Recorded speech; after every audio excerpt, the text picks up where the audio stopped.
არის თუ არა საგანგაშო ნიშნულზე საქართველოს დიდ ქალაქებში ჰაერის დაბინძურების მაჩვენებელი. არასამთავრობო ორგანიზაცია Jumpstart Georgia-ს დასკვნის მიხედვით თბილისში, ქუთაისში, ზესტაფონში, ბათუმსა და რუსთავში ჰაერის დამაბინძურებელთა კონცენტრაცია დასაშვებ ნორმას 2.5-ჯერ აღემატება. ორგანიზაციის წარმომადგენლები TVSA-მთან აცხადებენ, რომ დასკვნა გარემოს დაცვის სააგენტოსა და გარემოს დაცვის სამინისტროს მაჩვენებლებზე დაღნობით გაკეთდა და თავად ამ ორგანიზაციას კვლევა არ ჩაუტარებია. გარემოს დაცვის სამინისტროში კი TVSA-მთან განმარტავენ, რომ დასახელებული მაჩვენებლები ქვეყანაში ჰაერის დაბინძურების რეალურ სურათს არ წარმოადგენს, ვინაიდან დღეს ქვეყანას ჰაერის დაბინძურების ფონური მაჩვენებლის დათვლის ტექნიკური უზრუნველყოფა არ გააჩნია.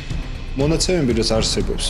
ეს არის მაქსიმალური მონაცემები, ანუ ქალაქის კონკრეტულ წერტილში. ეს არის მთელი ქალაქის ჰაერის ხარისი, ეს არის ქალაქის ამა თუ იმ წერტილში ერთ-ერთ ყველაზე ცხელ წერტილში აღებული მაქსიმალური მაჩვენებელი. ეს არის საშუალო მონაცემი, საშუალო ფონური მონაცემი ქალაქის.